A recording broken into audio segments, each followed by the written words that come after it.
Hey guys, watch the channel. Welcome to another live stream. Another disappointing night for Liverpool as Liverpool crash out of the Carabao Cup at the hands of Crystal Palace. It finished Liverpool 0, Crystal Palace 3, and what was a heavily rotated Liverpool lineup. A few fringe players, mainly kids though. And even when you looked on the bench, there was no real game changers on there. There was just kids on the bench. It was a huge gamble by Arne Slot in the moment. We all saw it was a gamble. It was a massive gamble throughout the entire night. And it was a gamble that just ultimately didn't pay off. But as we're going to get into, I'm still not happy about the way things went down last night. I'm still not happy about Slot's conduct, about what Slot did. We're going to get into it all. I'm Slot out. I was leaning more that way since the Chelsea game. I've been in that camp since the Man United game. I'm really, really not happy about the complete nosedive that our season has taken this season since the Everton game. It's been a complete disaster as far as what I'm concerned. It hasn't improved. We should be seeing improvements by now, but we are not. We're going to look at every aspect. Of course we are, because that's the kind of channel and that's the kind of that's the kind of community I want to build. I want us to build a community that looks at things from every possible angle. We don't just focus on one particular side of the story. We try and consider everything before coming to a rational conclusion.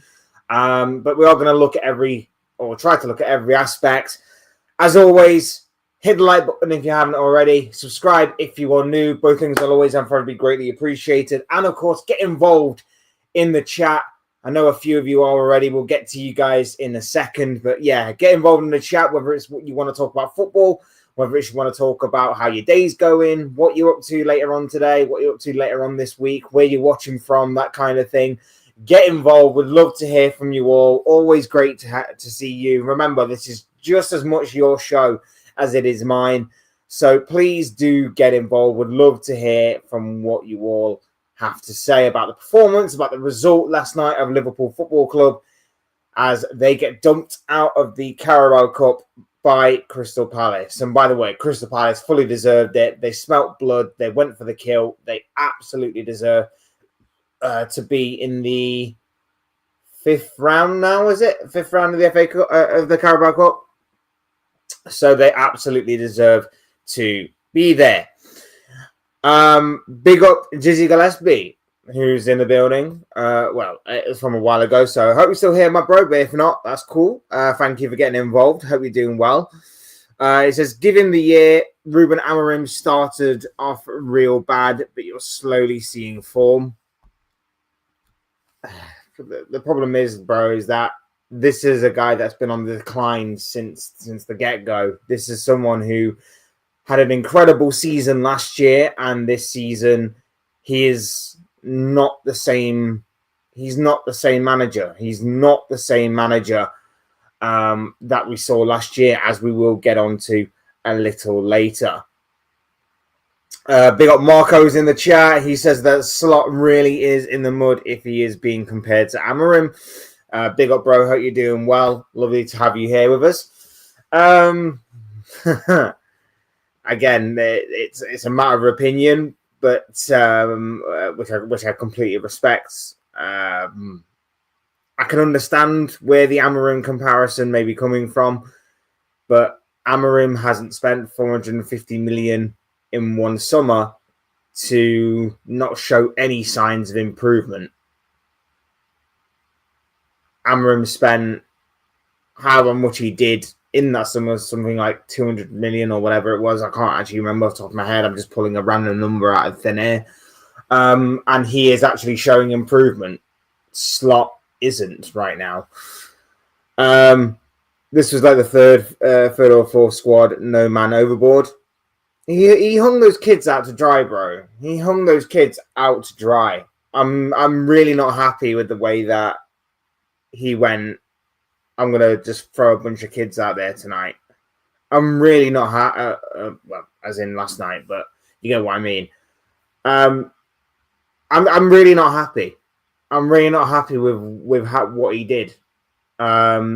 If you are going to play some of the fringe players like your Endos, Chiesas, Gomez's, Robertsons, that's fine. And if you want to throw a couple of kids out there, that's fine too. But to have nothing in reserve as far as, you know, a Mo Salah, a Gakpo, an Ekatike, a Soboslai, to have nothing in reserve on the bench, I think is crazy. I think is the wrong decision. You look at every other big team last night, they rotated. They brought in some of their fringe players. They played a couple of kids maybe, but their benches were strong. Arsenal's bench was strong. Chelsea's bench was strong. Liverpool's bench had a bunch of kids. And I love Liverpool Football Club, but there's one or two kids on there that I was even like, who's this guy? Who's that guy? I don't follow the academy maybe as close as maybe what I should. But, you know, I recognized a few names on there, and there was a couple of names that I didn't. Like, that was the reality of the situation, because there was no game changes on that bench. There was no senior players on that bench. It was simply a case of kids. And he hung them out to dry last night. He really, really did, in my opinion. Big up Alex is in the chat. I hope you're doing well, my bro. Lovely to have you here with us. To be honest, although I cherish any trophy, the League Cup ain't really that important to me, and Slot wants to experiment with the team, but still a loss is a loss. Slot out is what Alex is saying here. Strong words.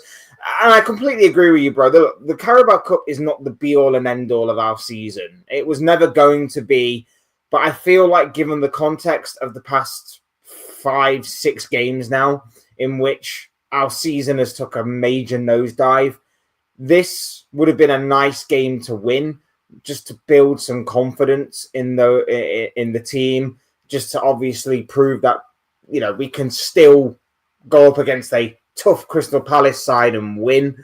This would have been a nice game to win last night, and I feel like it is a big missed opportunity, and it doesn't really set us up good for the next couple of weeks, which are going to be huge, because the next couple of weeks, obviously, as you'll probably know, we've got 3 massive games now between now and the end of this current run before the international break starts. We've got Aston Villa starting on Saturday. We have Real Madrid next week. We have Manchester City the weekend after.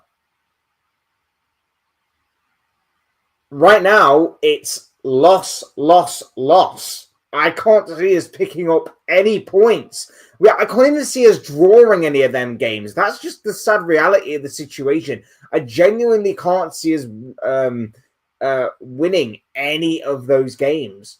I really, really can't. I want to be as optimistic, and I want to be as, you know, excited about those games as the next one.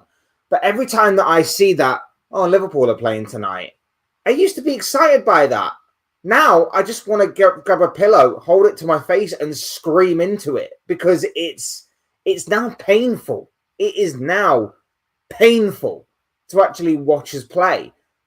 It was genuinely bad last night, and it isn't seemingly going to get any better before it gets any worse, at the very least. And I think some uncomfortable questions are going to be asked.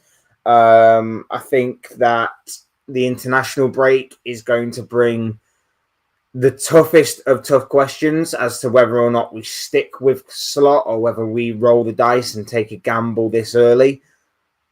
I don't know, man. I don't know.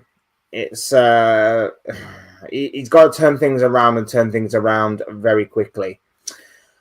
Big up Reluctant Gamer. Hope you're doing well. Sorry. Reluctant to game now. Hope you're doing well, my bro. Good win for you all last night. Big win against Tottenham. A very, very good victory there for the current Carabao Cup holders, the current defenders of this tournament. So I hope you're doing well. Yep, a comment. So nice you decided to say it twice. I appreciate it, my bro. I appreciate you being here. Hope you're doing well, my bro. We genuinely suck right now. Yes, we definitely do. My day gets better when Liverpool don't play. Yeah, I couldn't agree more. Big up niche fans in the chat. Hope you're doing well, my bruv. You totally capitulated. We are in the secondary. We are in the ascendancy. Your team has been found out. Everyone is playing to spam long ball at you. It's not that we've been found out, bro. It's the fact that Arnie Slot is literally going out there and telling the world, this is our weakness. As the same thing I mentioned the other day. Arnie Slot is going out there and telling the world, this is our weakness. Do what you want with that because there's nothing we can do to stop it. Want to know the best bit yesterday? The best bit yesterday was we weren't beaten by long balls. We weren't beaten by set pieces.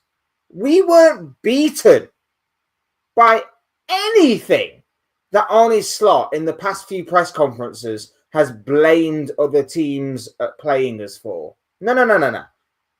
We were beaten yesterday by purely the better footballing side. We were beaten by pace and power. We were beaten by competency, cohesion. We were beaten by just ultimately the better team. Palace were the better team.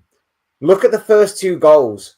They played through us like a hot knife through butter, like Moses parting the Red Sea. That is how Palace beat us yesterday. We have nothing in the midfield. Nothing. It is like this big donut-shaped hole in midfield. Everybody is around the donut.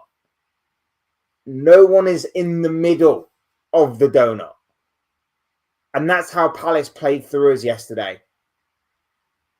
It is absolutely unbelievably embarrassing. Look, we'll get into it from this point. Arnie Slot yesterday, like I said earlier, he hung those kids out to dry. He should have had players on the bench of a senior squad level. He had a lot of kids. I feel sorry for those kids. I'm not putting this on any player last night. Even some of the fringe players. Even some of the fringe players that I've been calling to play, like a Chiesa, for example. McAllister was there. Endo was there. Gomez was there. I'm not throwing it on them. Because although, yes, that maybe the likes of Gomez should have had a better game. You know, they're told to lead this team that is so low on confidence. And then you bring these kids in that haven't played. You bring these fringe players in that should have played more minutes, but he's decided to play in a game full of kids. To actually go out there and do something incredible. It's just, I don't think it's right. I don't think it was the right move. I thought it was a massive gamble that ultimately was never going to pay off. I mean, don't get me wrong. I wasn't exactly going into this game and thinking we were going to win anyway. I didn't think we'd win anyway. Palace, bit of a bogey team as it is. Even if we are at home, even if we did go with our strongest lineup, I still didn't think we'd win. But what I was expecting was a better performance. What I was expecting was at least a sign that things may start to click together. Because as I've always said, I can take losing if we play well. But we're losing whilst playing so poorly. It's unbelievable. It's actually unbelievable how bad we are playing right now. And the sad part is that it doesn't matter what combination of players we're playing. It doesn't matter who we play. It doesn't matter what kind of A, B, C, or D team we put out there on the pitch. They're just playing so poorly. And this should be the wake-up call to anybody that is using scapegoats, anybody that is pointing the finger of blame at individual players, that this is not an individual player thing. This is an Arne Slot thing. This is a manager thing. Wake up. This is not on individual players. This is on Arne Slot, because one or two individual players, you can go, all right, they're playing poorly. It's not the team. It's not the manager. It's them. That's fine. I can accept that. But this is the entire team from top to bottom, from back to front, from front to back, from left to right, from right to left, however you want to call it, all the way across the pitch. It is abysmal. And it doesn't stop. It doesn't stop because Arne Slot is basically using these same tactics consistently and constantly, no matter what starting 11's out there. I mean, yesterday, Milos Kerkez, one of the best fullbacks in the league last season. What was Kerkez great at last season at Bournemouth?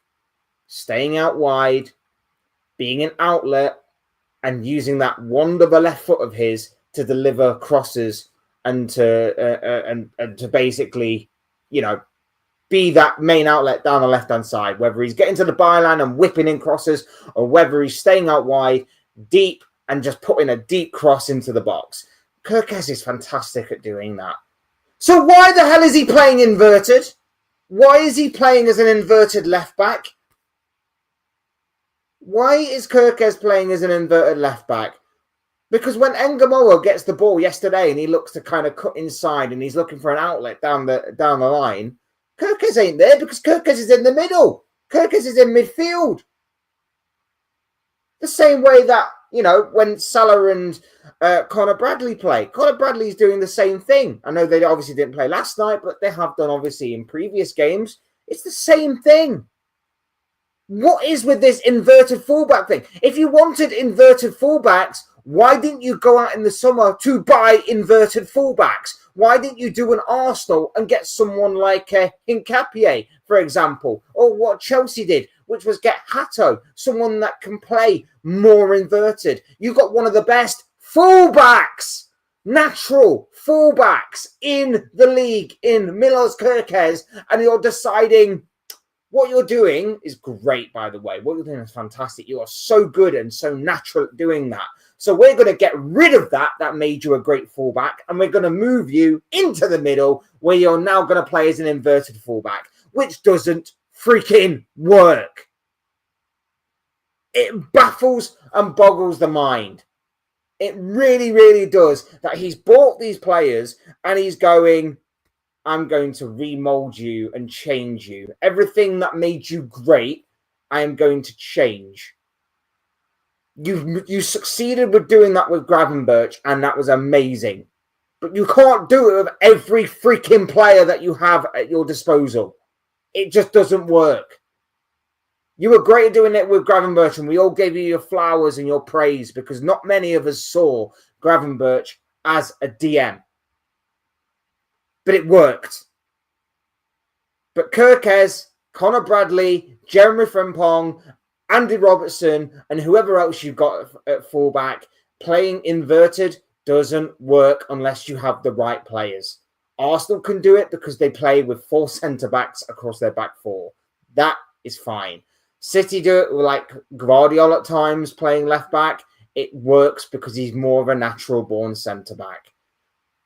But when you have a couple of the best fullbacks and attacking fullbacks and wingbacks that their respected former leagues have seen, whether it be the Bundesliga with Frimpong, whether it be the Premier League with Bournemouth, with Milos Kerkez, play them in their natural freaking positions. Don't hang the kids out to dry because of your own stupidity.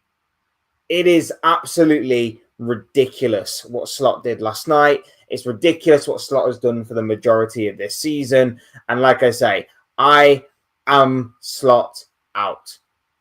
Because I have now seen us play, about 14, 15 games this season in all competitions. I have seen us play various different players. I have seen us play various squads that range from our top squad, our A squad, right the way down to our C and D squad. And I have seen no improvement whatsoever. I have seen no learning from previous mistakes. I have seen no responsibility taken. All I have seen is Slot come out in press conferences and blame certain styles of play that are our kryptonite. That's our weaknesses. And he simply sat there and gone, I don't know how to combat that. He's the manager of this team. If you don't know how to combat that, what is the point of you being here? What is the point of you being here? There is nothing in the midfield. The central part of our midfield is soft. It's non-existent. It's empty. It's a void. It's just there's nothing there. It's poor. It's so poor from him. I don't understand what's happened. Maybe Johnny Heitinger was actually the brains behind the operation. Has anyone thought of that? Maybe Johnny Heitinger was the brains behind the operation. I don't know. I'm baffled. If anyone knows, I'm baffled. I'm genuinely baffled.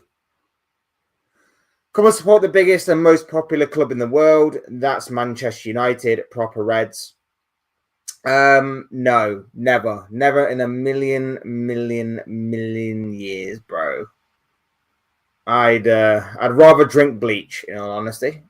I'd rather drink bleach. Yeah, exactly. Wrong type of Reds. Switching to Wrexham. Oh, Jesus, that's... I mean, it's better than United, I guess, but not by a lot. You have to get rid of Slot ASAP. I'm on the Slot out train already, bro. I'm done. I'm done with him. Like I say, if it'd be different if we were losing games, but the performances were there, because I could just say that maybe it is about bringing certain players up to speed. Maybe it is about the slight adaptation from certain individual players, but it's the whole team, bro. It's the whole team. Like, even the best players from last season, no one looks the same. How can I look? I can't look at these individuals of the players I'm talking about here the same way last season that I did this season. Mo Salah's obviously a different Mo Salah this season. I don't like this version of Mo Salah. He's not that great. I'm looking at Van Dijk, who's making a fair few more mistakes than usual. I'm seeing McAllister not quite at the races. I'm seeing all these other players that I saw last season step up to the plate on a number of occasions, just falter.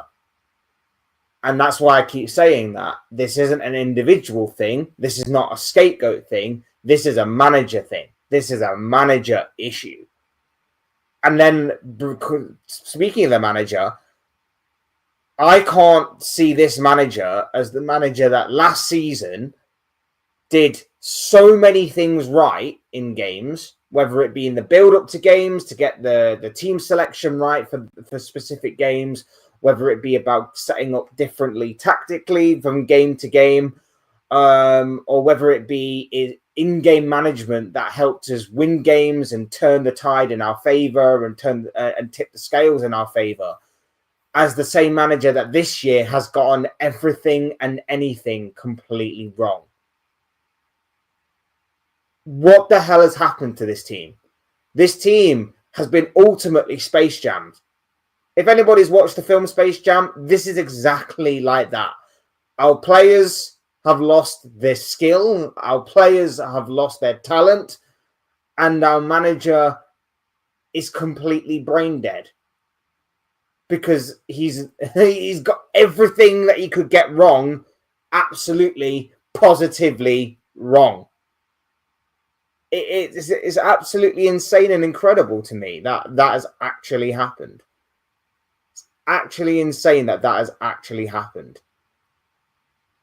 This is not the same manager that beat Real Madrid last year. This is not the same manager that got us an incredible win at the Etihad against Manchester City. It's not the same manager that, did all of these incredible things last season to help us on our way to winning the Premier League title. This is not that same manager. Like, that manager has disappeared and is gone. If that manager was to come back, I'll gladly take back Slot out. I will gladly take back Slot out. I will gladly sit up, hold my hands up and say that I was wrong. But I don't think I am here because I think he's too stubborn to change. And the interesting part is that when we have changed this year, I'm talking about mainly our two best performances against Atletico and Frankfurt. 2 games in which he changed things up. He changed a bit of the style and basically went, all right, we're going to do things a little differently this time. They were our best performances when he changed it up. Have we since gone back to doing any of those performances? No. Have we gone back to selecting those kinds of teams? No. Why is the stubbornness there to not do what we did in those games, which was just change things up a little bit, go a little bit more direct, go a little bit more 4-4-2-ish, sort of in and out of possession. Why has that formula been so successful, but yet Slot does not want to play it? Why? Tell me. I don't get it. Klopp back would. I'm sort of 50-50 on that, bro. Not until Liverpool win a game. No, don't be stupid, bro, because that might not happen. I'm done. We will buy Verts off you 50 million. Dream on, bro. Dream on. You don't even probably have 50 million. People who know this club or who have followed this club know for this competition, we use it for the younger players. But not every player in every position. So disingenuous, man. It's so disingenuous. Like I say, the guy is losing it. I've said this time and time again before. You know a manager is losing it by the answers he gives in interviews and press conferences. And for me, Arne Slot is losing it. You know when, like, in the past where you saw Mourinho lose it and he would say random things and Ten Hag would say random things and other various managers would say random things, even to an extent, Ange Postecoglou as well at Spurs is a more recent example. When managers would say random things like that, you know they're near the end.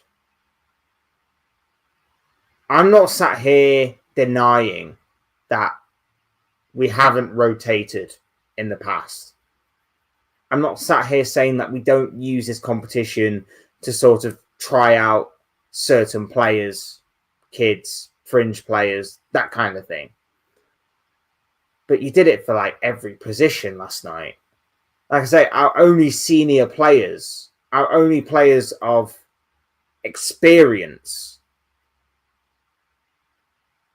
were Gomez, Robertson, Endo, McAllister, and Chiesa. 5 fringe players who maybe a couple of them should be playing more,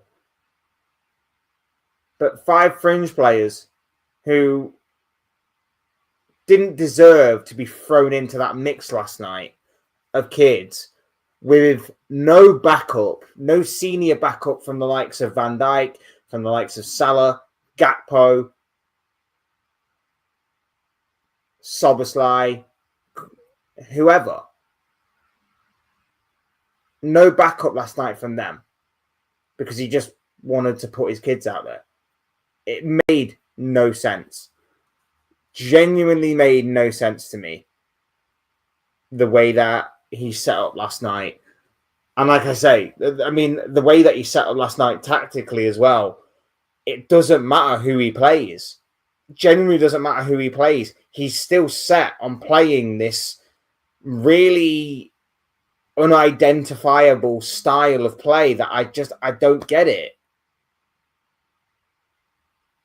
You can maybe look at maybe one or two of the chances that we made in the first half. You know, Engamoa, unlucky not to just get a little bit more bend on his effort cutting inside.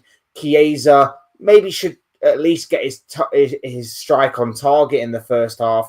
But other than that, we created no big chances. And again, we went attacking because we decided to, again, throw a lot of people up front, but we had no idea of how to get the ball from A to B. His style is all over the place. It's completely erratic. It is just, he's not learning from his, that's the annoying thing. He's not learning from these mistakes. He's not fixing the problems. He's going out there every single game and is just doing the same thing. I've said that I can take losing as long as we play well, but we're not even playing well, so I can't take losing. I can't take losing. If we play well and lose, fine. But we're not. This is the stupid and annoying thing. Is anybody confident about Villa on Saturday? Is anybody going into that game confident against Villa? Because I sure as hell am not. And I'm definitely not being confident going into the game against Real Madrid next week. We're going to get slapped up by Madrid. And you know the worst part is if Trent Alexander-Arnold comes back and scores like a winning goal or scores a goal at all in that game. That is going to be like the final nail in the coffin. And then we have City the weekend after. And Jesus freaking Christ, with the form of Erling Haaland and the form of our midfield and defence, like I mentioned earlier, being split and being spread open time and time again by just the simplest of passes, Erling Haaland is going to have a field day against us. Erling Haaland is going to be licking his lips at the prospect of not just scoring against Liverpool, but just absolutely putting us to the sword. We are a shambles right now. We are an absolute shambles right now. Honestly, I said if we play players like I tried with Alexander Isak, players who miss pre-season, who run the risk of another injury at the moment, we only have 15 to 16 senior players available. Look, I'll say, like, I know we are dealing with some fitness and injury issues. There is no doubt about it. I understand that. But at the same time, everybody is. Everybody's dealing with issues. Everybody's dealing with those particular issues, should I say. And at this moment in time, I don't care because I don't see us getting back in a position of challenging for the title. So a cup run might have actually, softened the blow a little bit. We've played Palace 3 times already this season. We lost in the Community Shield. We got absolutely destroyed in the in the league, and we got destroyed last night in the Carabao Cup. So the chances are, again in the FA Cup, and get destroyed there as well. What are the chances, by the way, that we actually get them in the FA Cup? I would say that there's probably a decent chance and an opportunity that we get them in the FA Cup, just to really, round off our season completely.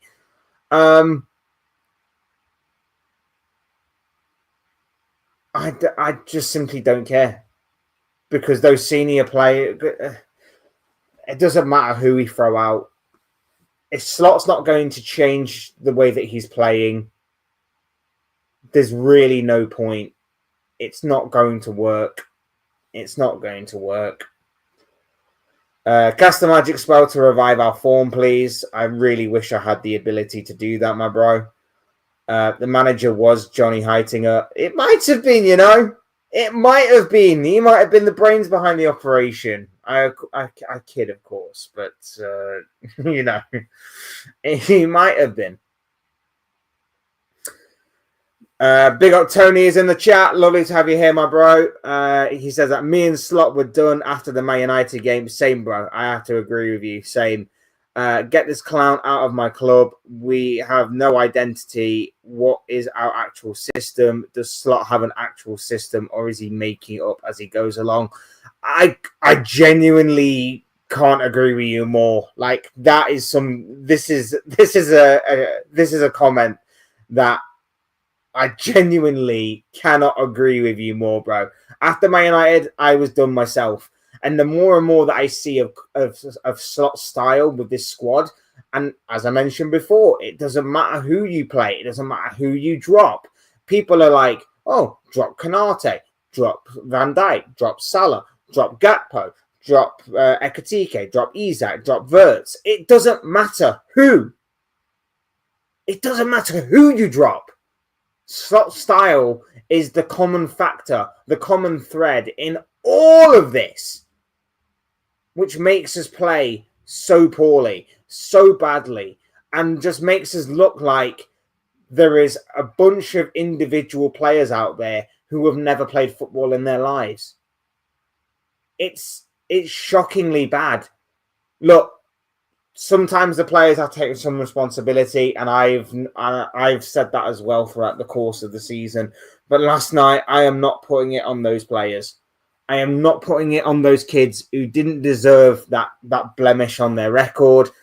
I am not putting it on the fringe players who have been waiting for an opportunity to shine, and they are told, go and lead these kids to victory. That was never going to happen last night. It works for Klopp, and it had worked for Klopp in the past, but Klopp had built a system that works.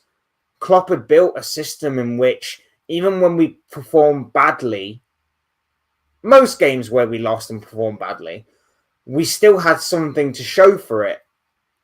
We've got nothing to show for our losses. We have absolutely nothing to show for our losses this season.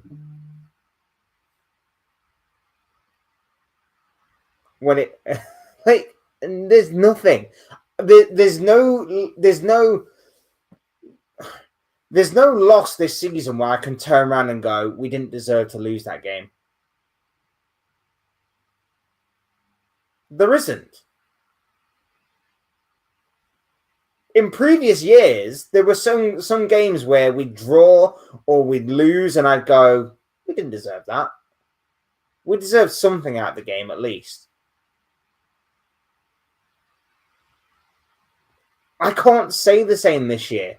Every game we've lost has been a game in which we've deserved to lose. Maybe with the exception of Galatasaray.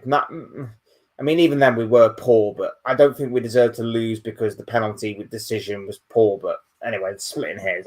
We probably did, but whatever.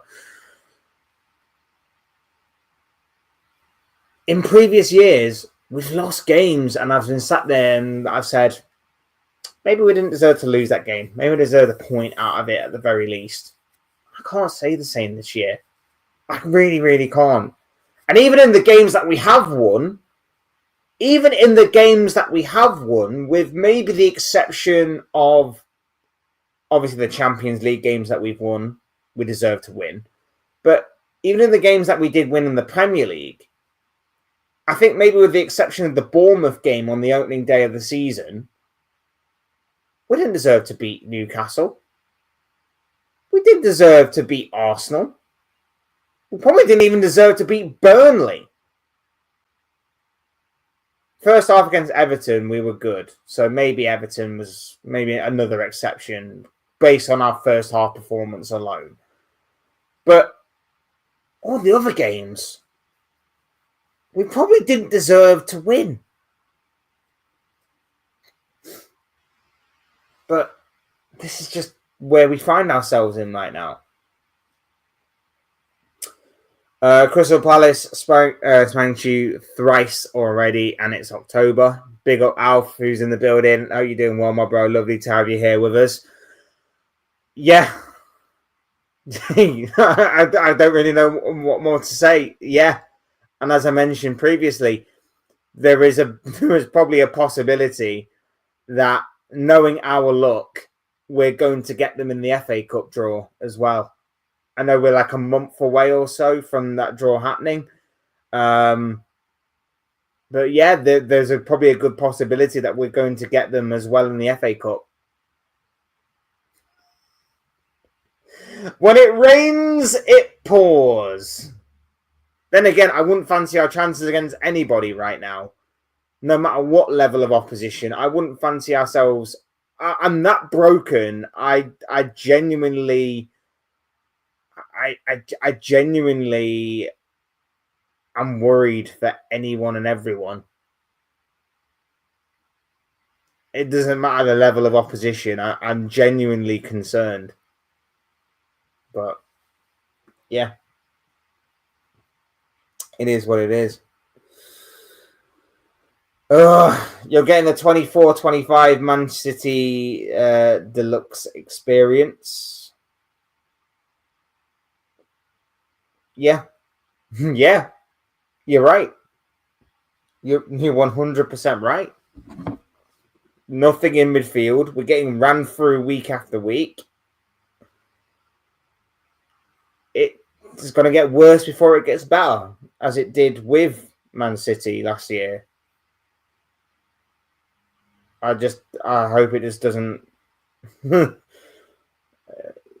I don't know. I just hope it doesn't end up with us like spending 200 million like they did in the summer. I don't know if we even can, but Jesus Christ, it's so bad. So I just having a look at.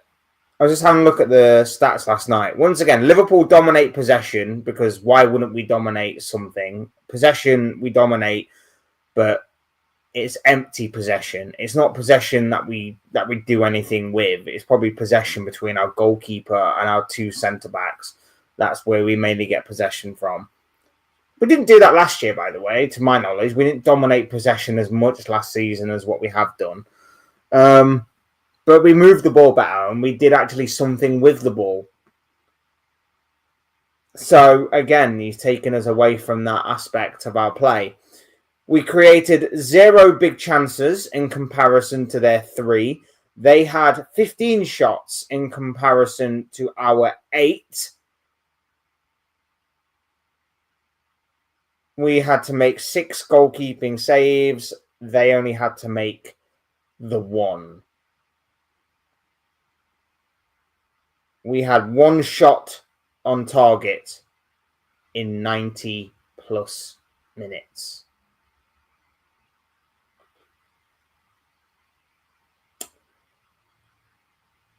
One shot on target in 90 plus minutes.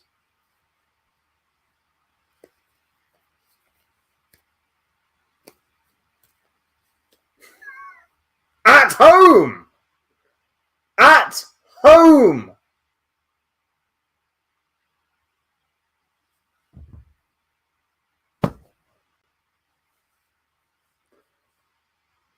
If anybody is still slotting, do you mind telling me why? This is not a platform in which I want to ridicule opinions and predictions, no matter how wild they are. If you are being genuine about them, we will respect them and we will discuss them. And yes, Alf, I get it. You're a rival, so of course you're slotting. I get that. But if we are to have a genuine conversation, and obviously I'm talking mainly to Liverpool fans here, because I know rivals are going to be like Alf, and they're going to say slot in, as he mentions here. Is anybody genuinely slot in? Because I can't find anything to defend this guy with. And people will go, oh, but he won you the Premier League title last year. Yeah, he did. And he was brilliant. But the decline has been absolutely rapid. The decline has been insane. And as I mentioned, this is the same manager. This is the manager that went to the Etihad and played Man City off the park. This was the manager that systematically broke down Man United. Broke down Manchester United. Not just in his tactical in his tactical play, but literally went on to Sky Sports in an interview and broke them down on there. And now the guy is going on Sky Sports to break himself down and to break down his own team. This guy is a completely different guy to the guy that played Real Madrid off the park, Man City, Man United. Any team, pretty much, that faced us last season, barring Forest, the Fulham away game, and the final 4 games of the season where, let's face it, we were absolutely hammered from celebrating constantly. He played pretty much, and of course PSG, PSG played us off the park. Anybody else we faced, we played off the park. And he would come out and he would say, yeah, this is the kind of thing we targeted. This is the thing we tried to exploit. Here are their weaknesses. That's what we tried to do. This season, there is none of that. There's none of that this season. This season, it's, well, we tried. It failed. We can't deal with this. We can't deal with that. We have major weaknesses. Other teams are exploiting them. We don't have an answer to protect those issues. I'm out of my depth. I'm done. This is not the same manager, man. This is not the same manager. It's unbelievable what is happening right now. Arsenal have got Crystal Palace next. We live in scary times, bro. I hope Palace can stop Arsenal in this competition. I don't know. I'm hoping Palace can stop them. But if their game goes like it did a couple of weeks ago, maybe not. Maybe not. This Arsenal team are worrying me just a little bit. You bought Wirtz and got nobody that could get the ball to him. You bought a striker and then brought another one when you probably needed a new winger or defender. I mean, I agree with you. We needed a new defender. We messed around with Gahey so much that didn't obviously materialise. But I'm looking at the squad and I don't think that would have benefited us, to be honest. Like, I feel like Gahey would have been in the same situation that everybody else is currently finding themselves in. I think Wirtz was obviously necessary to buy, but like you say, we don't have the players. We have one player that can play with Wirtz in that midfield, and that is Curtis Jones.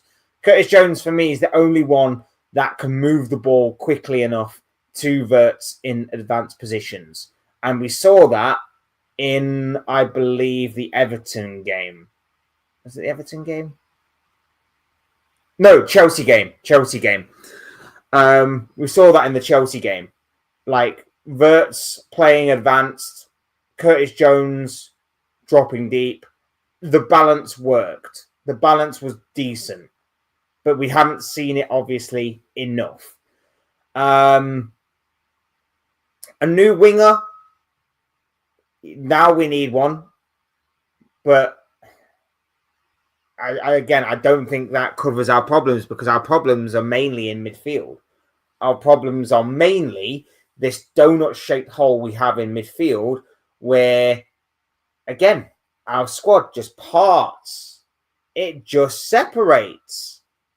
The moment that the opposition come forward, they just fall to pieces. They fall over themselves. They part for them, and the opposition go, "Thank you very much." One pass, and it's a route to goal. Our build-up play is we go down the left with Kirkes to Gakpo, cuts inside to the midfield. The midfield spread it out wide, right the way across the midfield to Salah on the right-hand side, who will knock it down the line for Connor Bradley. And Bradley will then, rather than whipping across, go backwards to Salah. Salah will move inside. He'll play it to McAllister, who will then go down the left-hand side to Kirkes again. Kirkes will play it to Gakpo, and then either Gakpo will put in a terrible delivery of a cross, or he'll cut inside on his right foot and have a shot that ends up in row Z. That is basically our route to goal. We have to make about 1,000,001 different passes before we get something, whilst the opposition only have to make 2 at most. Look at what happened with the first goal last night. The first goal last night, one pass right the way through the heart of our midfield and defence, and the likes of Nketiah is already in the box. Gomez makes a right mess of the clearance. It falls to Ismail Assar. And would you believe it, by the way, Ismail Assar gets on the score sheet, not once, but twice. If I guarantee you, if you were to go through this guy's goal sheet, he's probably got about 50% of his goals against Liverpool. It probably is. Because he seems to score against us every single freaking time he plays against us. This guy constantly scores. I was annoyed last night, not by the fact that Liverpool lost, but mainly the fact that I didn't put a bet on Ismail Assar scoring, because that would have been free and easy money to make. I am annoyed that I didn't do that, but it is what it is. It is what it is. But Ismail Assar, every time this guy turns up at Anfield or against Liverpool in general, this guy turns up and scores. It's just inevitable. Death, taxes, Ismail Assar scoring against Liverpool. Done, done, and done. Simple as that. Simple as that. But every single time last night Palace came forward, one pass through the middle, 2 passes to set it up. The third action is they have an opportunity on goal.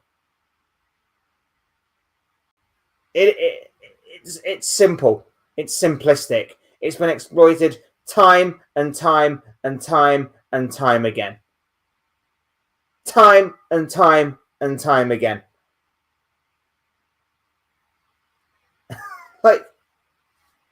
It's embarrassing, because we're not learning from our mistakes. It's the same thing every single freaking game. It's the same every single freaking game. Palace exploited it first, and since then, like, Galatasaray did it, Chelsea did it, Man United even did it, Brentford did it, Palace did it again. One pass, and you're through on goal. One pass, and our defence crumbles.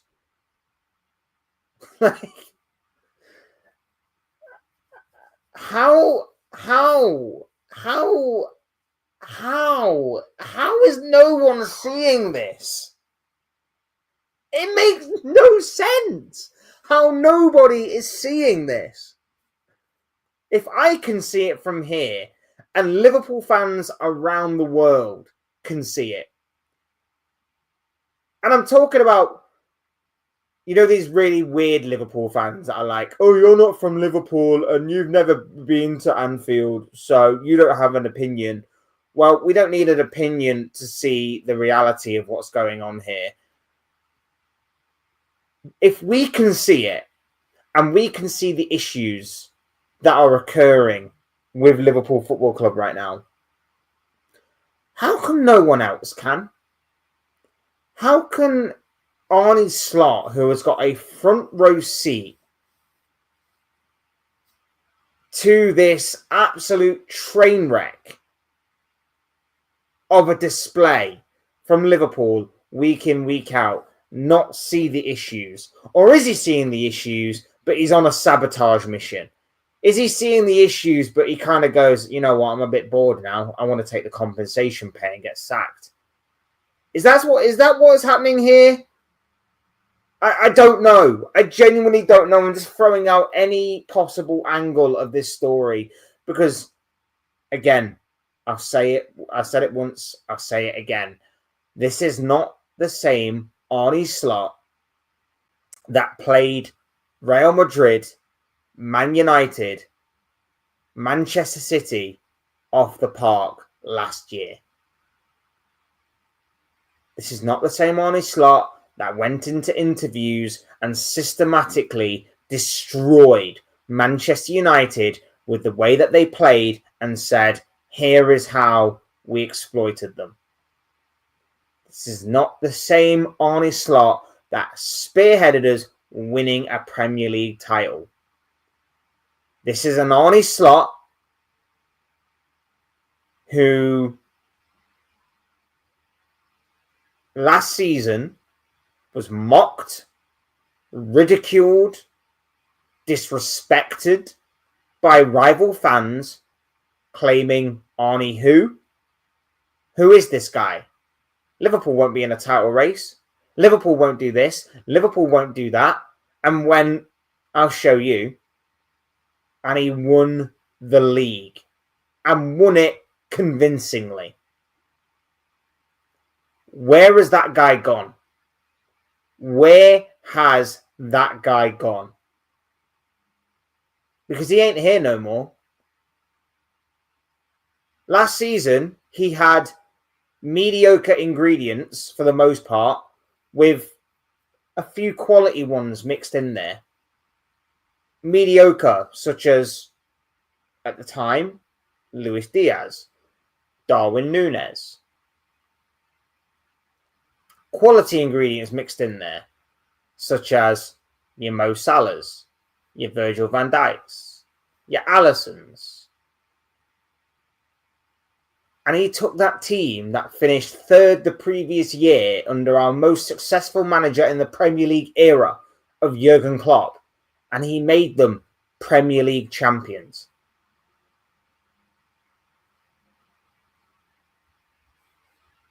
And now he's gotten rid of some of those mediocre ingredients. He's brought in some fresher, more high quality ingredients. And rather than cook up 5-star gourmet meals, he's cooking up salmonella. What is that all about?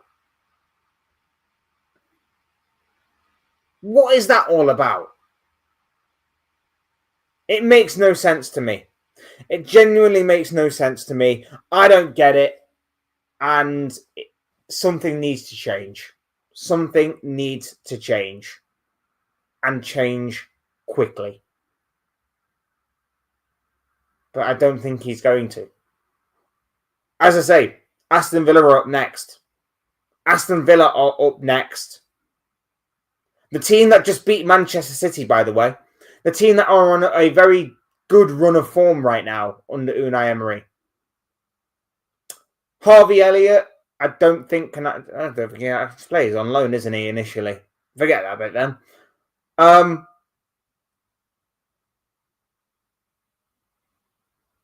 I can't see us winning that game. I can't see us winning that game. I'm even struggling to see if we can get a draw in that game. Why? pace and power. That midfield of Amadou Onana, John McGinn,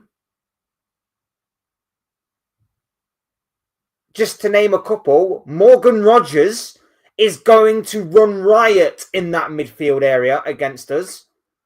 That midfield is going to destroy us. I have no confidence whatsoever that Saturday is going to be anything more than just another loss on the board. Our 5th defeat in the Premier League in a row. I have no faith in this Liverpool setup right now. No faith. Leicester City type of title defense. I mean, I hope it won't get that far, but it's bad. It is bad.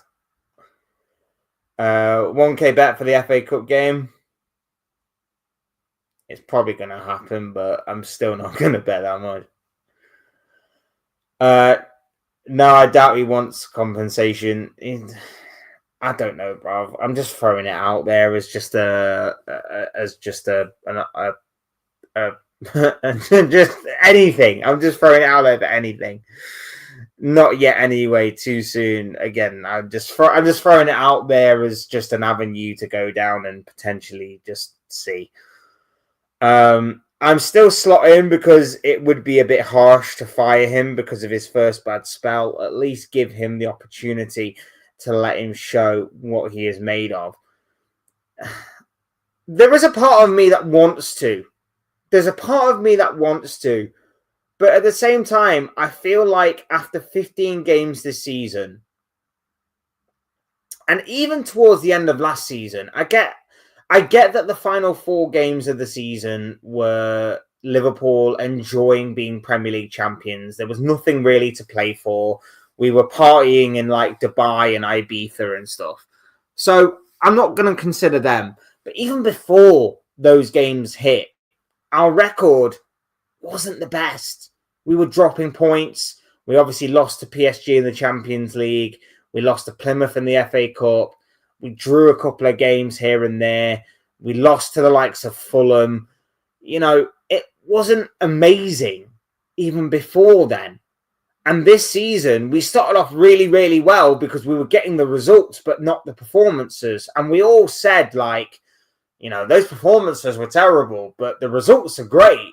So if we can just start turning around the performances, we've already proven we can win whilst not being great. So who knows what it's going to be like when the performances turn around. Well, the performances haven't got any better. And when they have got better, it's from when Slot has stopped being so stubborn and has actually decided, you know what, let's play to the strengths of this team rather than the weaknesses. And we've done really well. Frankfurt destroyed them. Atletico, we were brilliant in that game. The scoreline may suggest it was closer than what it was, but the scoreline flattered Atletico a lot. We haven't done that since. It's been shocking. Absolutely shocking. Villa isn't that good, though. City lost because we pulled up with a B team because we were arrogant. I mean, I'm not buying that Villa aren't good, though. I'm not buying that, bro. I mean, you may see it as, you know, you turn up and you are arrogant. Fine, fair enough. But the one area I am looking at with Aston Villa that is going to destroy us is that midfield area. Morgan Rogers, Amadou Onana, John McGinn, and whoever else they have there. It's going to be too much for our midfield. And to say that Villa isn't good enough, though, when you consider that Liverpool have lost to one of the worst Manchester United sides in years. We have lost to, with all due respect, Brentford. We lost to Galatasaray,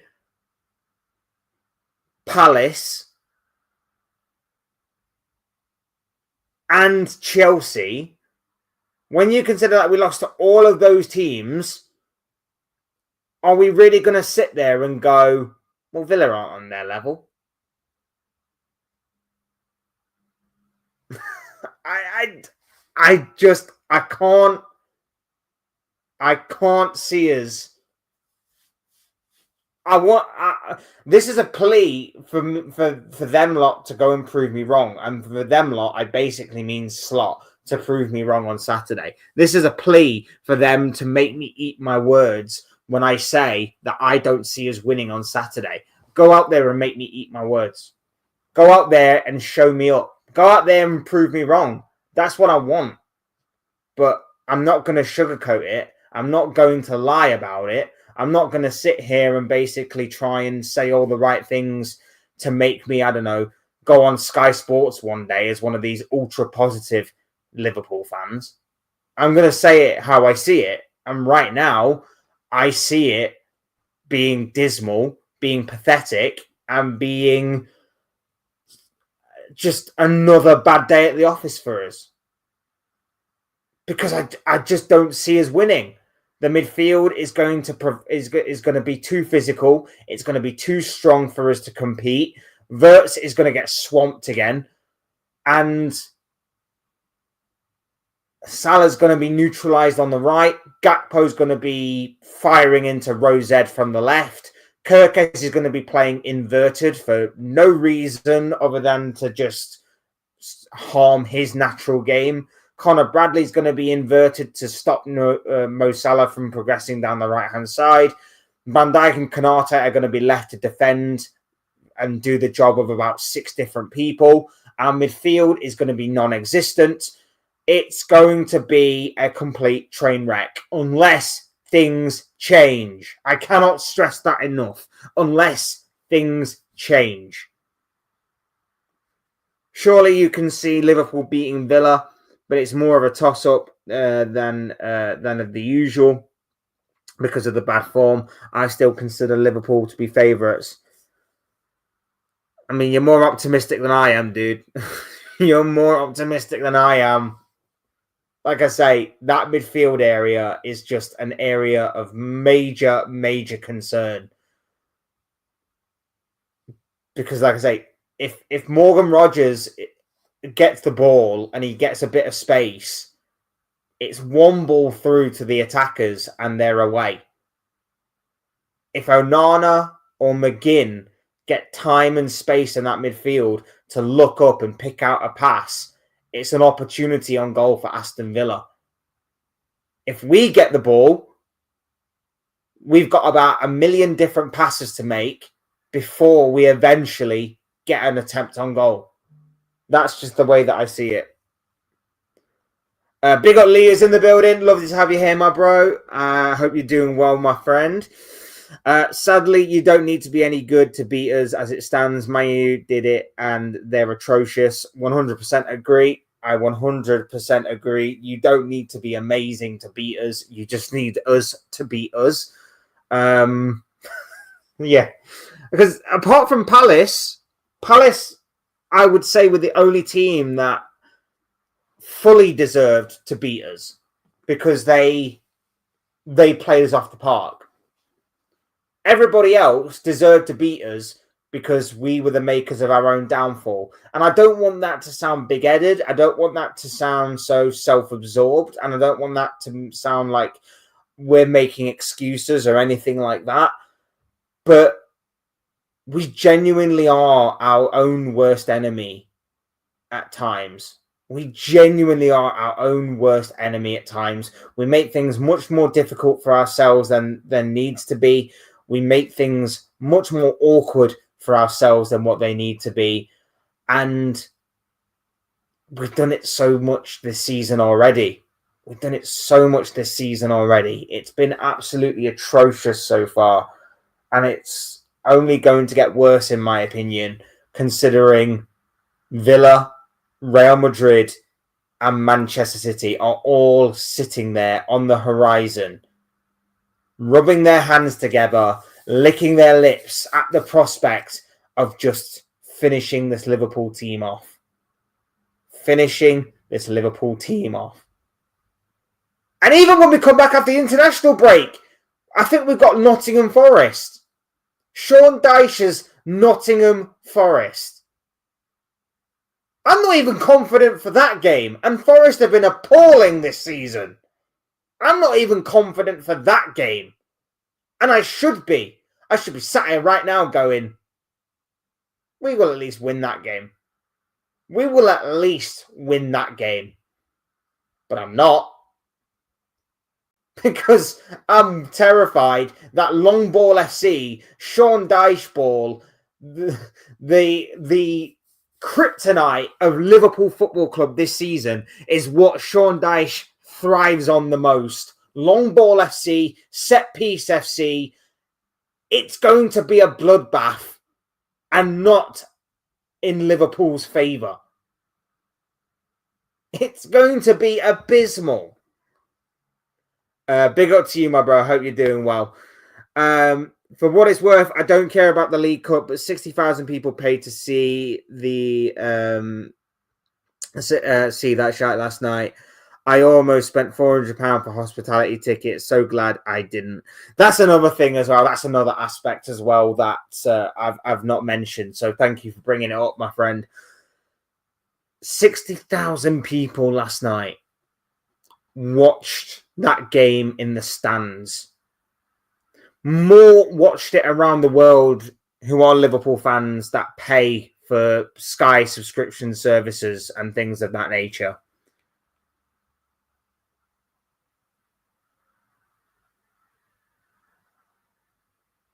And you do that last night.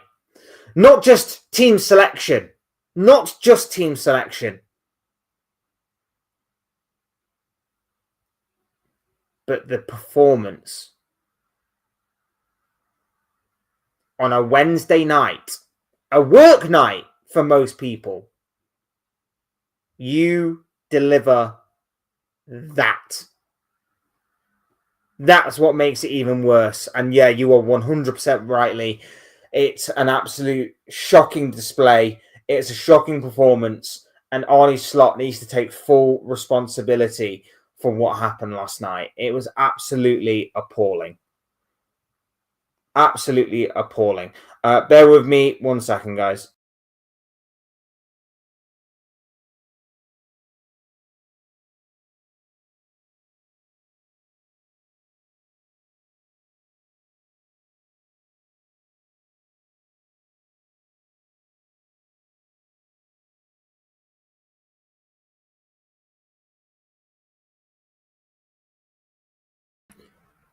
I'm back. There we are. Should be all good.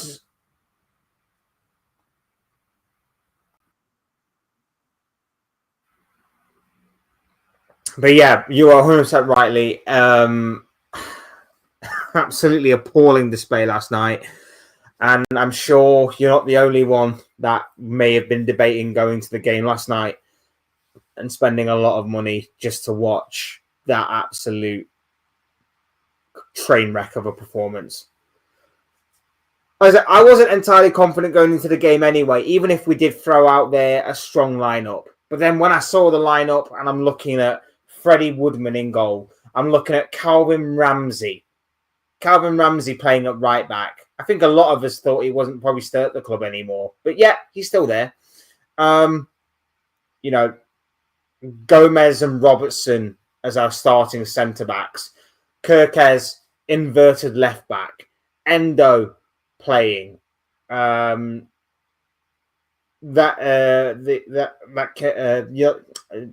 even speak. That young kid, Morrison. And then you looked at the bench. Jesus Christ. It was just... I don't know what he was thinking last night. I really don't. I really, really, really, really don't. Because like I mentioned before, you look at what happened with Arsenal last night. You look at what happened with Chelsea. They threw out some fringe players. They rotated. They had a few kids out there as well. But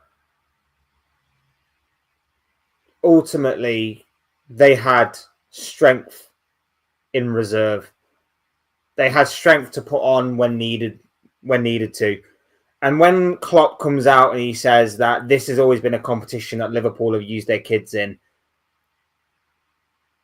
yes, we have. But we haven't used that many unless we've been forced to by injuries. We always throw out there a few kids, a few fringe players, maybe a couple of senior players to build up their fitness or whatever it may be. But we always have senior players ready to come on from the sub bench, just in case things don't exactly go according to plan. We've always, well, maybe not for every game, but we've always had that for the past number of years, that we've actually had a strong squad together.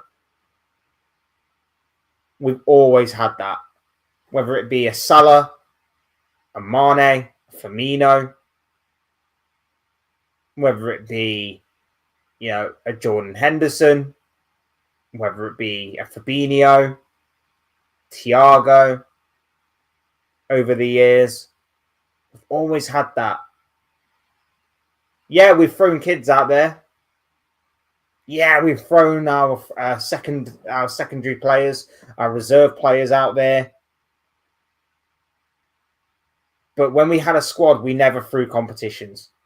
When we actually built the squad, maybe not in maybe the first 2 years that Jurgen Klopp was there, because we didn't really have the squad to do it.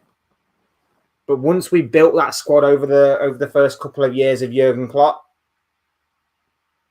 that's when we took these competitions seriously. That's when we took these competitions seriously. And that's when we decided, you know what? Let's go for these cups. Let's go for this silverware. And last night, Slot just threw it all away. He threw that all away. And it's not high on the priority list. The Carabao Cup isn't high on the priority list. Don't get me wrong. I'm not sat here claiming that I'd rather take a Carabao Cup than the Premier League. I'm not sat here saying I'd rather take the Carabao Cup than the Champions League. I'm not saying that. But given the context of our season, given the way that our season has taken a massive nosedive, this was a big opportunity that has simply put gone to waste because he decided to throw it all away. Simple as that. Klopp never threw away competitions. He always played a side that he thought could win. 100%. 100%. When we had the squad, when we built the squad, I wouldn't say he did that when he first came into this into the club. I think for maybe the first year or so, he basically had to throw out there a side that would accommodate for the bigger picture, because I think he decided to take it in stages. So he was like, if we focus on the league, we can get obviously to where we want to be. Then we can build the team for these kind of competitions later on down the line. So I think for maybe the first year or two, he didn't really care for these competitions. But you could tell that after a while, they became more and more important to him. Until, of course, he won them. And then when he won them, he basically went, Pep Linders, you're in charge. I'm going to chill. Yeah. But even then, he still allowed Linders to basically use whatever players he wanted. So, yeah, you're so right in what you're saying there. If you were in the 11 and looked at the bench, you would have not known it was. You would have known it was hopeless. I mean, I want to know what was going through the mind of the senior players last night. I want to know what was going through the minds of Gomez and Robertson and Chiesa. I want to know what was going through their minds last night, because to look around and go, these are just kids. Where's Van Dijk at? Where's Salah at? To look around and not have them and you be the ones that are relied on. They didn't deserve that, man. They did not deserve that. I've been calling for Robertson to start over Kirkez because I just think Kirkez needs to be taken out the firing line a little bit. That was not the game to do what he did in terms of putting him as the left-sided centre-back. Just not it at all. I've been calling for Chiesa to start. Him leading the line, him leading the attack in that squad was just not it.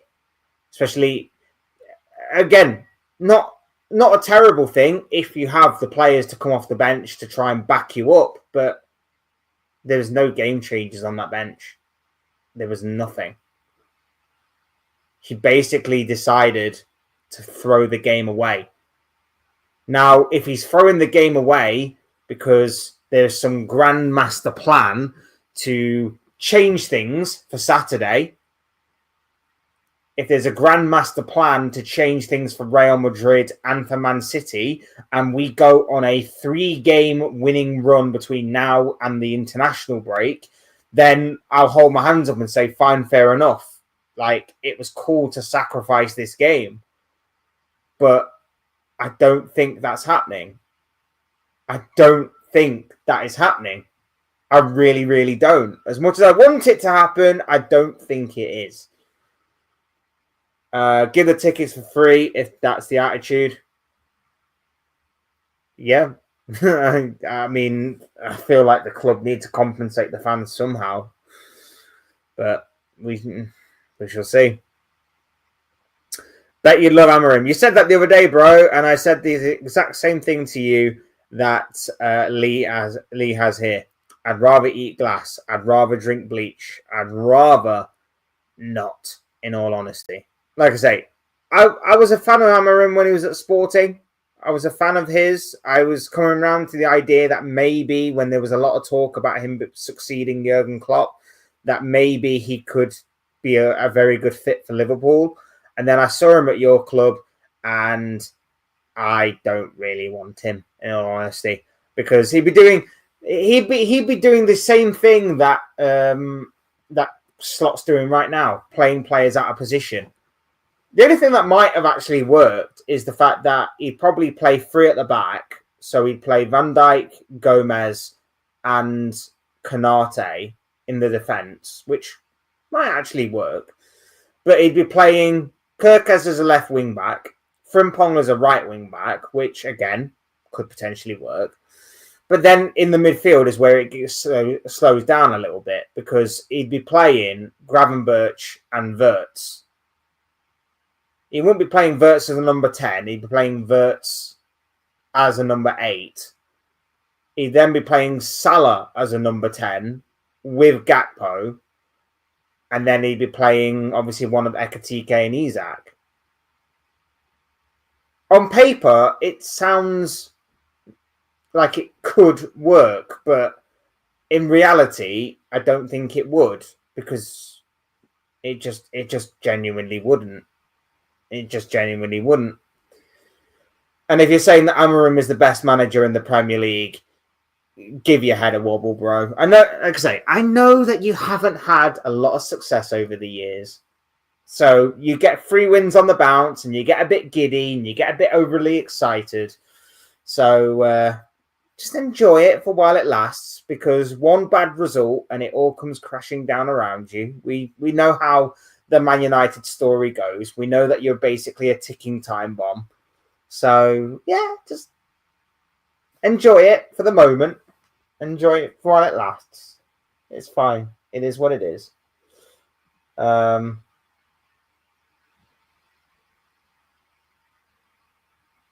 yeah, that's all I got to say on that.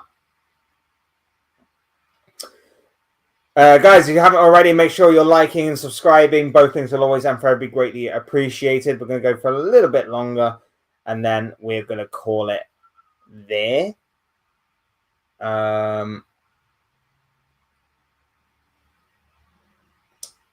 Let's assume Slot goes. Who do we replace him with, apart from the standard bargain basement interims? I mean, it's a very good question. It's a very good question, because the one I want is probably not obtainable right now. The manager I would want is not probably going to be obtainable right now unless we can tempt him out of his current job.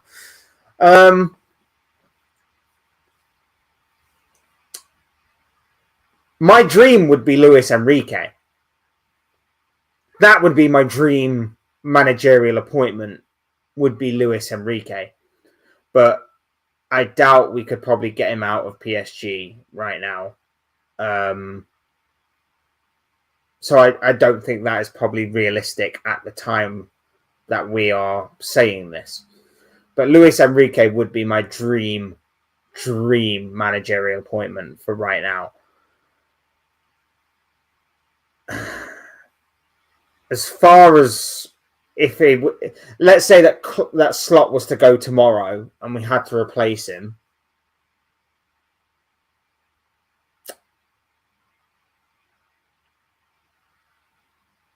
I don't know who we'd bring in, I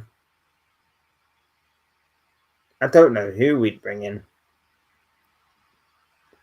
Knowing the club, it'd probably be Xavi. Could we maybe test the waters for a Zidane? Maybe.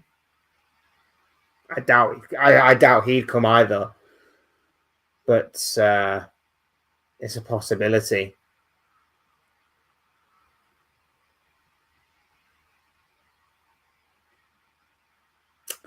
It's an interesting one. How much of this is down to Hughes and Edwards? They must have a backup. I mean, it's going to be a weird appointment if he does get sacked because, it's kind of been a successful appointment in terms of we won the league and we weren't expected to. But it's just disappointing in terms of he's got better players and he's playing worse football somehow. Like, how is that possible? That's Eric Ten Hag level of stupidity. I don't know. You can't really argue with the board on this one. They gave him everything that he could have wanted and more. They gave him a summer that nobody was expecting because nobody was expecting us to spend the kind of money that we did. No one was expecting us to buy the players that we did because everyone in the Premier League would have snatched your hand off. If anybody else in the Premier League was offered to sign the likes of Isak, Ekatike, Wirtz, and Frimpong and Kirkez and whoever else, they would have snapped your hand off in signing them. They would have absolutely adored it. Everybody that's now ridiculing Wirtz is only ridiculing him because he plays in a Liverpool shirt. Everybody ridiculing Isak is only ridiculing him because he's in a Liverpool shirt. If they were still in their Bayer Leverkusen / Newcastle shirts, everybody would be wanting to sign those players. So this is not on Hughes and Edwards. This is on Slot. This is on Slot, who has obviously gone in discussions with the board about certain transfers, said, these are the kinds of players that I would like. These are the kind of players that I want, but then has completely misprofiled them because he's playing them out of position. He's playing them in a system that doesn't work. And it's just so weird to me that he is trying to change these players into being things that they are not. For example, the prime example, as I mentioned earlier, Milos Kerkez is not an inverted fullback. He never has been, he never will be, but yet Arne Slot still insists on playing him slightly more centrally. Why? It doesn't work.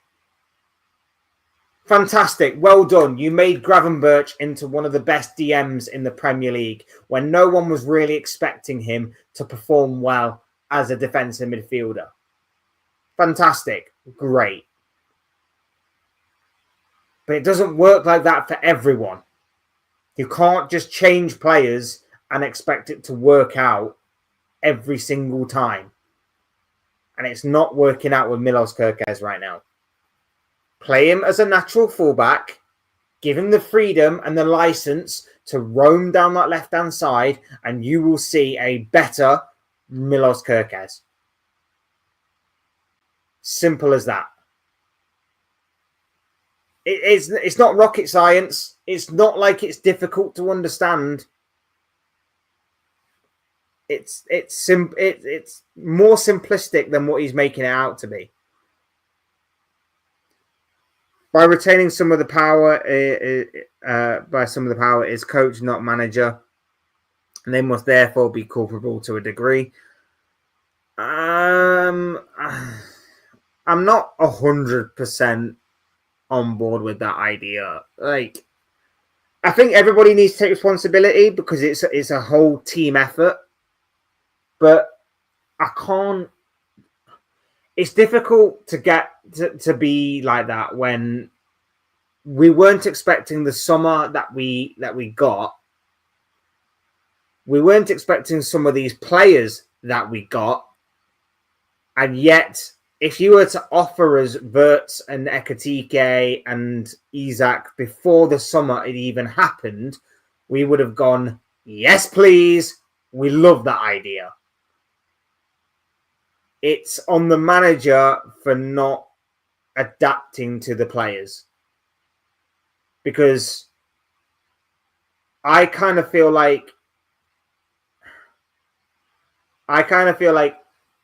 why would you sign the players if you didn't have the discussion with the coach on how you're playing? Is there some sort of miscommunication that was happening? Because there's no way you can tell me that these players play somewhat differently to what the manager's style is. Why is that? Surely you can't have misprofiled them that much. Surely we've not done what Man United have done over the years, which is go for the name of the player rather than their style, rather than their preferences, rather than who they are as a player. Surely we have not done that to a monumental degree where we've spent 450 million on the wrong players.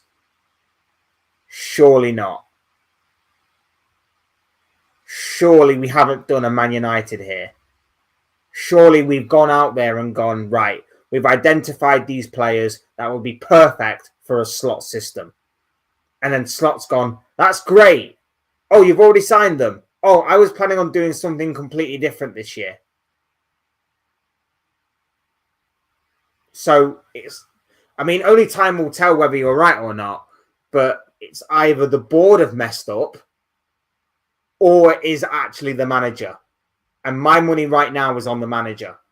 That's where my money is right now. My money is on the manager that has messed up completely here. Because I can't, honestly, for the life of me, think that the board have literally gone out there, done all their research on scouting certain players to come up to the conclusion that Isak, Ekitike, Frimpong, Kerkez, Wirtz will all be good fits for this Liverpool setup and this Liverpool side, only for Slot to turn around and go, I kind of want to try something different. Why?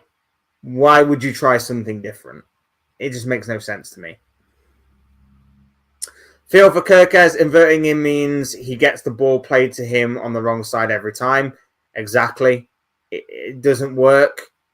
Kerkez's best asset is his energy down that left-hand side and his left foot. He's got an absolute wicked left foot on him, and yet we don't see it often because he's been told to play inverted. It makes no sense. Big up Luca Talks Dons. Hope you're doing well, my bro. Guys, go and subscribe and show some love and support to my bro, Luca Talks Dons. He's an Arsenal fan / MK Dons fan, talking plenty of football over on his channel. There's something for everybody. So please do go over there and show him some love and show him some support. He said that we can't sack Slot is what he's saying here. I know the squad was Klopp's, but Slot was backed this summer, bringing people like Ekitike, Isak, Wirtz. But however, you give Slot a full season.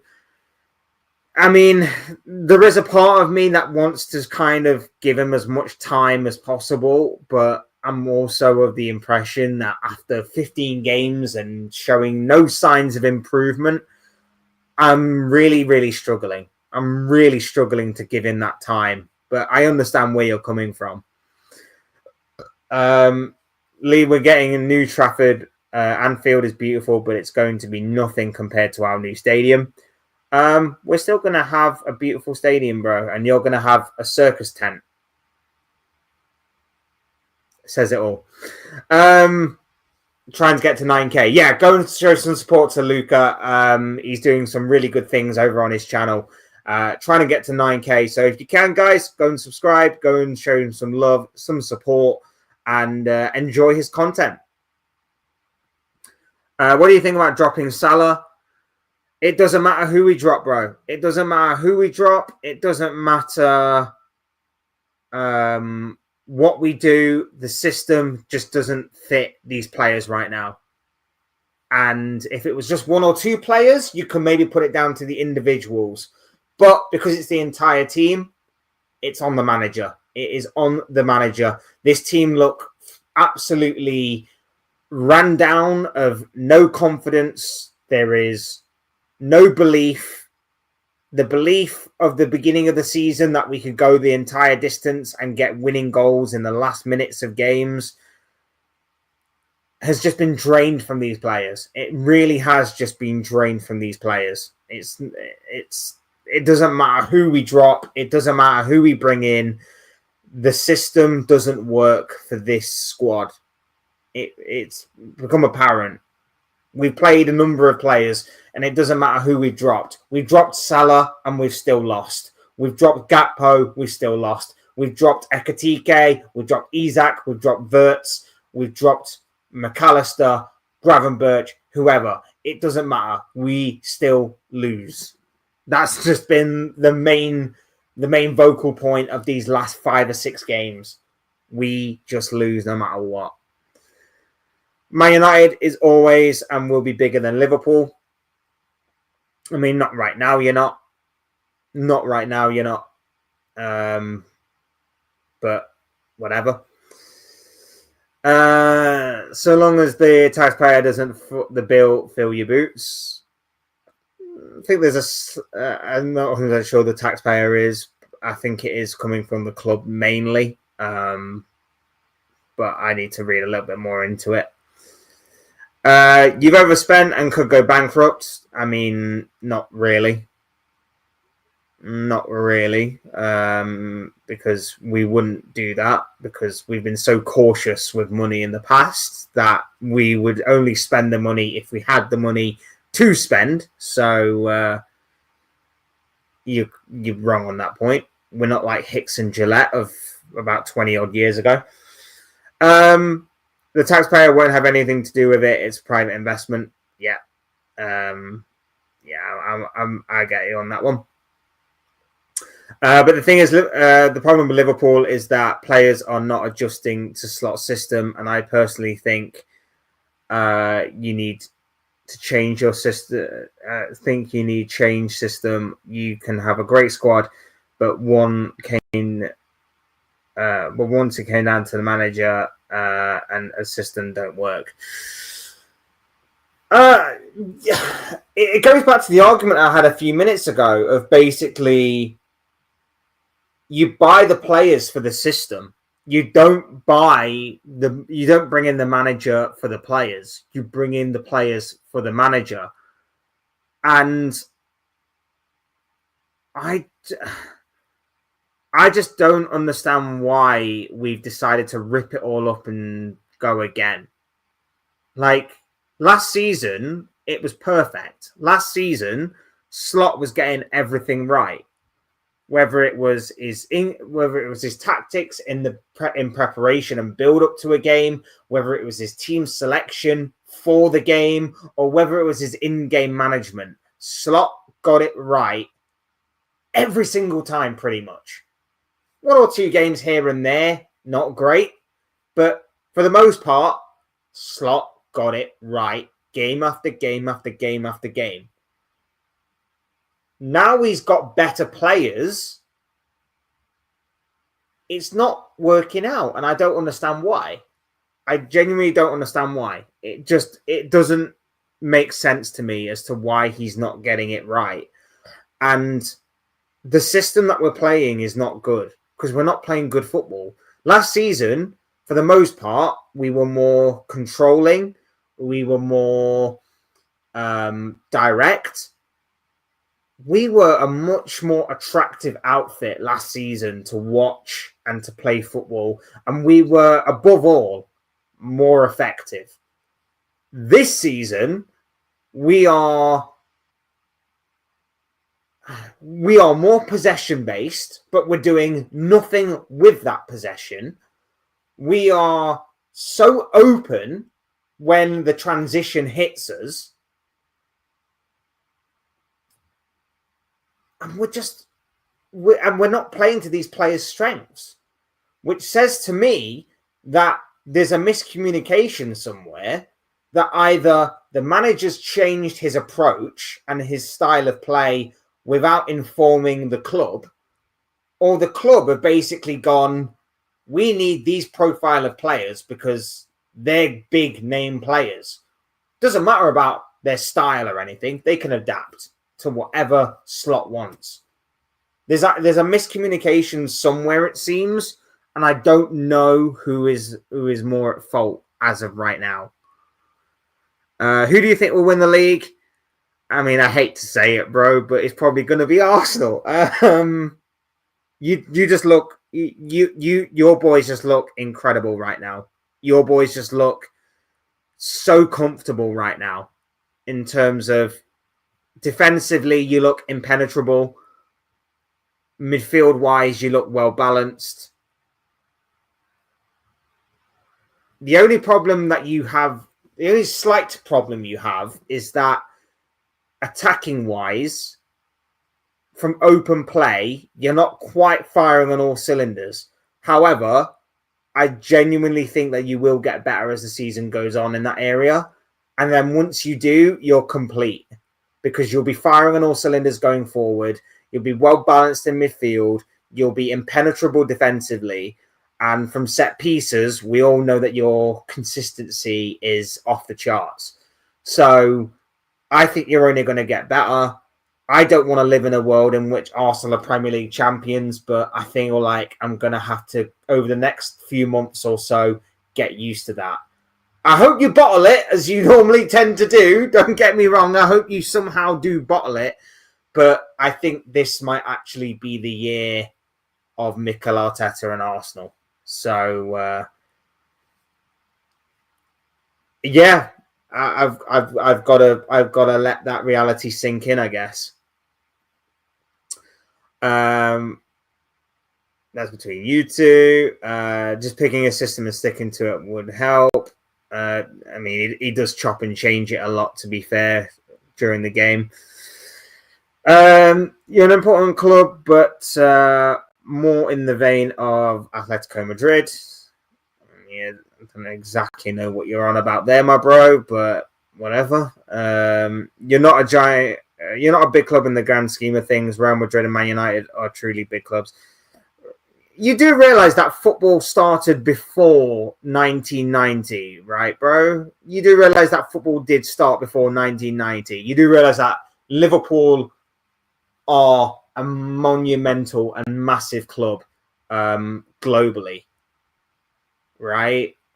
Or are you just one of these kids that just thinks like that Liverpool are basically 2005 onwards? I'm not 100% sure you do. Thing is, you can buy players who you need. It's not about buying best players. It's finding the profile of manager, the system, what fans think suited. Liverpool are going to come back if Arsenal don't win the league. I think I completely agree with you because we could go down the Man United approach. We genuinely could go down the Man United approach of just signing players for the sake of signing players or signing players based on their reputation and form. So we could go down that approach. And I hope we don't. I hope we're smarter than that. I hope we're obviously much more intelligent than just going down the Man United approach of this player's a big name player. He could sell a few shirts. I'm hoping we don't go down that route. I'm hoping that if we do buy a big player, it is based on merit and, of course, him fitting into the system. The fact of the matter is that if we were playing with this system last year and we had Wirtz in our squad, just to use Wirtz as a prime example, there are probably more games that we win last season because we can unlock defenses that basically sat back against us. We were more direct last season. We were a bit more open to the attacking wise. And plus, when obviously you had the likes of Salah firing on all cylinders, the most Salah of last season that would be working with Florian Wirtz would have been an absolutely terrifying partnership, as we all imagined it would be this year, but it hasn't quite panned out that way. I guess it does go hand in hand, the manager and the players aspect.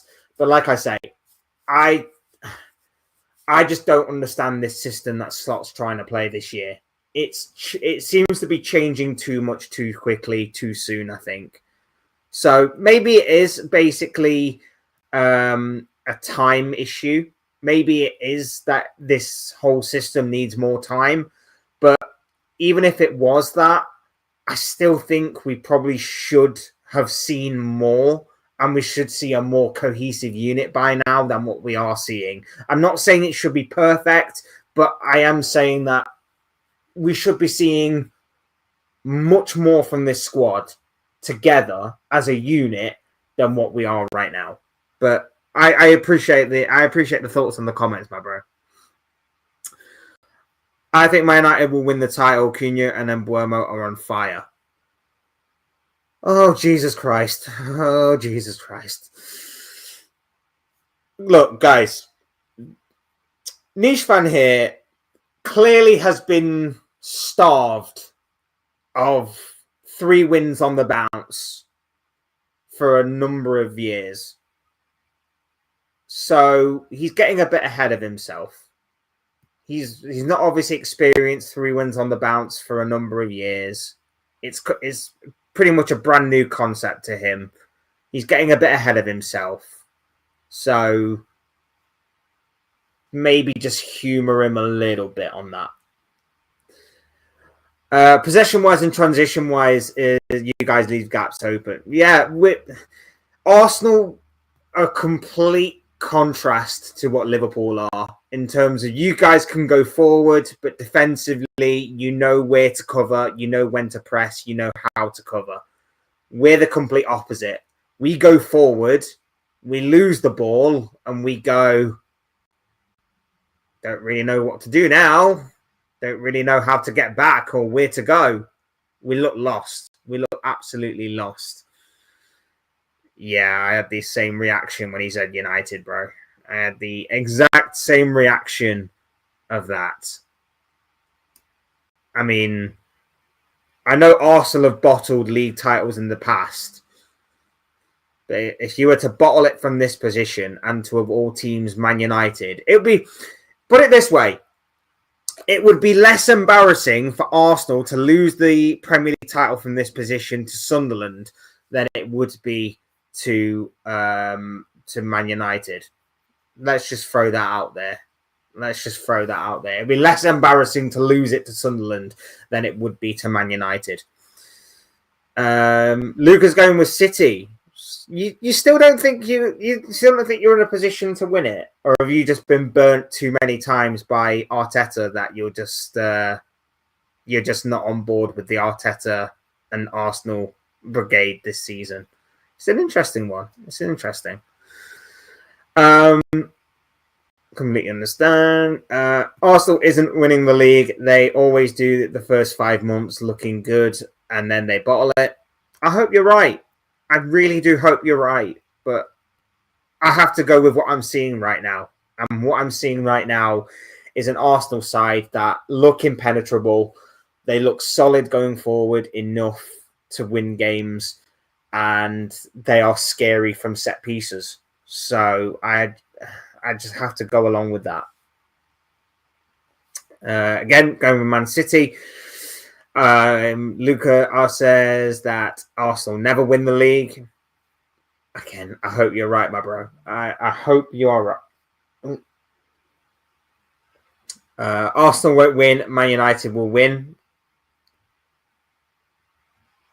I mean, there's backing your team, which I find admirable. There's wearing your heart on your sleeve, which I find admirable. And then there's just plain delusion, bro. There's just absolute delusion. I mean, your manager only just managed to get 2 wins on the bounce for the first time since being club manager last week. And this past weekend, he managed to make it 3 wins on the bounce. Maybe try and walk before you can run. You know, maybe try that first. City will win it either way. I honestly think it's Guardiola's last season. I agree with you on Guardiola's point. I think he's done out here. I think that his style of play is. I think his main style of play is done, and I think that the transition that you're seeing in Guardiola to try and change things up is something that he is doing somewhat reluctantly, I would say. I don't think he wants to play this style of football, but I think it's sort of being slightly forced upon him, considering the players that City have brought over the years. I think he doesn't want to play it. But what I think is happening is, I think out of loyalty to Manchester City, I think he's playing it because I think that the next manager that comes into City will have a bit more of a direct approach. And so these players being brought in, these players learning this new system, I think is only going to benefit City in the long run, rather than the here and now. I still think Arsenal will win the league because I don't want them to, but I just think that they are set up better than a faltering Liverpool side and a City side that I think without Haaland's goals are stuttering. But I can see it benefiting City more so in the long run than the other two. Man United doesn't get in the same conversation as Real Madrid, Barcelona, Bayern Munich.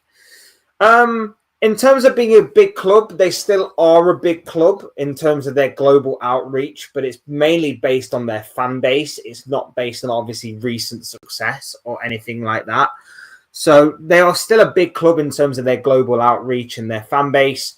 But in terms of how the modern day game has gone, you are 100% right. They aren't mentioned in the same breath as Real Madrid, Bayern Munich, or Barca. Freaking Lona. That's probably a good point to end it on. That's probably a good point to end this stream on.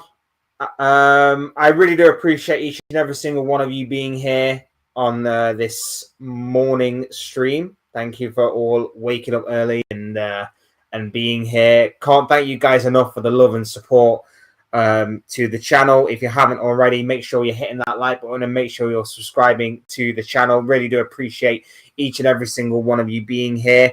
If you're obviously watching on repeat, hit up the comment section. Let me know what you guys are thinking and feeling about anything that we talked about in this video. And of course, things going forward. If you have maybe a topic of conversation for a future video or live stream, hit that up as well. Or if you just want to chat amongst yourselves, then go ahead and do that. I'll be watching over the comments. So please do go ahead and do that. Always appreciated from each and every single one of you being here.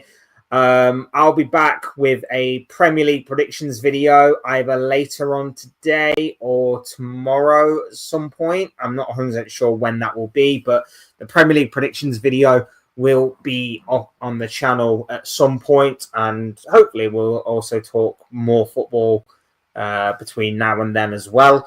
If anything does arise, but we shall wait and see on that.